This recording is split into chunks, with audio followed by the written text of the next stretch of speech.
This is Akashvani, the news read by Valsa Williams.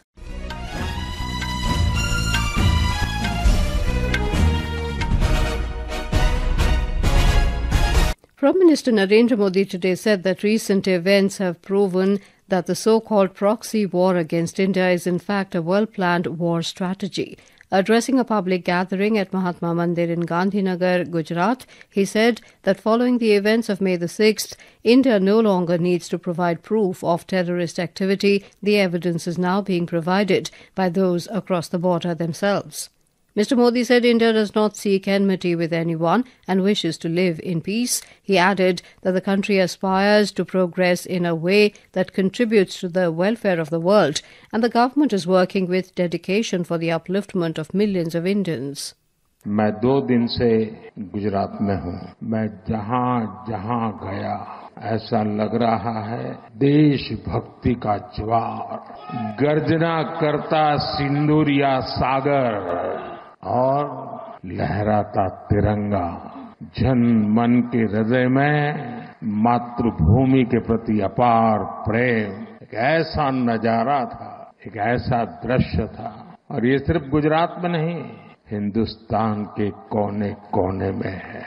Prime Minister Narendra Modi said there will be no compromise in achieving the vision of developed India on completing 100 years of independence, and every citizen had to play his role in realizing this dream. He said the economic development of Tier 2 and Tier 3 cities is extremely important to make India one of the top 3 economies of the world. The Prime Minister also urged countrymen to use Make in India products. Earlier, Prime Minister Modi inaugurated and laid the foundation stone for development projects worth 5,536 crore rupees at Mahatma Mandir in Gandhinagar. The projects span vital sectors including urban development, infrastructure, water resource management, healthcare and revenue services.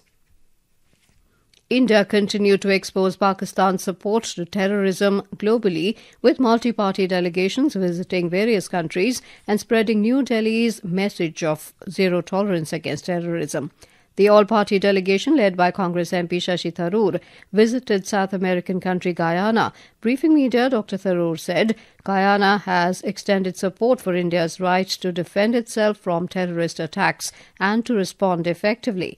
The delegation also met Guyana President Mohamed Irfan Ali. After meeting the delegation, the Guyana President said terrorism and extremism are against every aspect of human dignity, and Guyana rejects it in every shape and form. Another all-party delegation, led by JDU MP Sanjay Kumar Jha, held a meeting with Singapore's Senior Minister of State for Foreign Affairs and Home Affairs.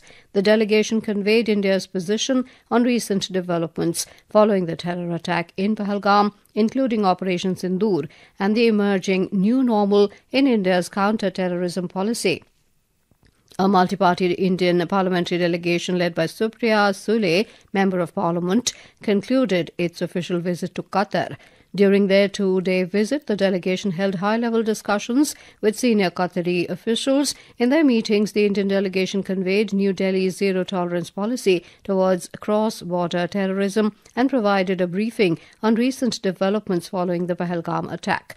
Qatari officials reiterated their own zero-tolerance approach to terrorism and expressed strong condemnation of the Pahalgam attack. The Indian side welcomed Qatar's support. The government has restored benefits under the Remission of Duties and Taxes on Exported Products scheme for exports made by advance authorization holders, export-oriented units, and units in special economic zones. The restoration of benefits will be effective from the 1st of next month. These benefits, which were previously withdrawn, had remained in force until the 5th of February 2025.